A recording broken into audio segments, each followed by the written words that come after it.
So then, the 2024 Indy 500, the 108th running of the event around the Brickyard. And, well, let's talk about it. It's been a couple of weeks since the race, I know, but I've only just gotten the time to sit down and watch it. And overall, it was alright. It was a race that has slipstreaming and overtakes, and actually, one of the better ones for that as well. We saw Joseph Newgarden get his second win, the first driver to go back-to-back in over 20 years, the 20th race win for Penske at Indianapolis. Well, given that Penske are, the bigwigs that kind of own the track, own the series, probably not too surprising, but still a good win. So close, a Pato Award, a second place for McLaren. Third place for Chip Ganassi with Scott Dixon. Fourth place for Rossi and another McLaren. And then fifth below, sixth for McLaughlin.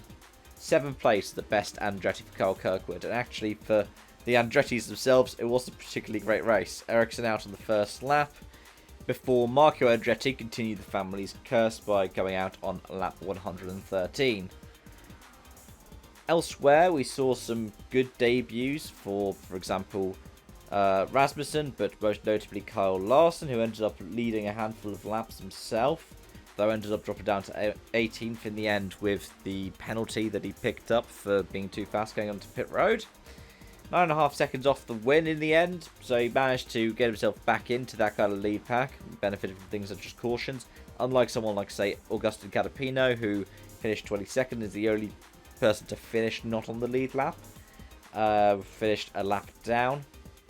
But, yeah, all kinds of different dramas throughout the race. I mean, Ericsson out on lap 1. Then you had all of the mechanical issues for Hondas, seeing Marcus Armstrong and Catherine Legg both go out. Felix Rosenqvist also go out. We had the spin out for Will Power, another former winner of the event. There are all kinds of different stories to follow throughout the Indy 500, and that's what makes it quite good to watch. Though, to be honest, for me, I like the fact that I was watching it as a replay, so I could just skip through. So the bits that were under caution, I could just be like, okay, I can just skip that, and skip that. I'll tell you what, it was almost as draining for me to watch it as it was to do the iRacing equivalent of the Indy 500 this weekend just gone, in which I personally managed to, well, make it to the end, but 3 laps down after issues on a restart. I don't know.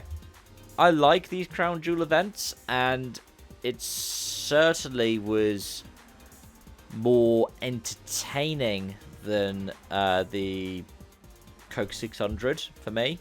Possibly even the Monaco Grand Prix as well. But as an overall day, I think the best race for action, in terms of action, was the BTCC, which is not part of the 3 great races that happen over that, what Americans have as their Memorial Day weekend, we just have as bank holiday.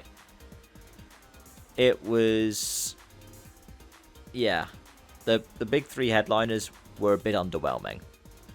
The best thing of them was the BTCC, which had a wet to dry and a lot of drama. It's a lot of fun to watch. I would seriously recommend you watching that because, well, you can now watch it all on YouTube. Thanks for watching, folks. Hope to see you again soon. Bye for now.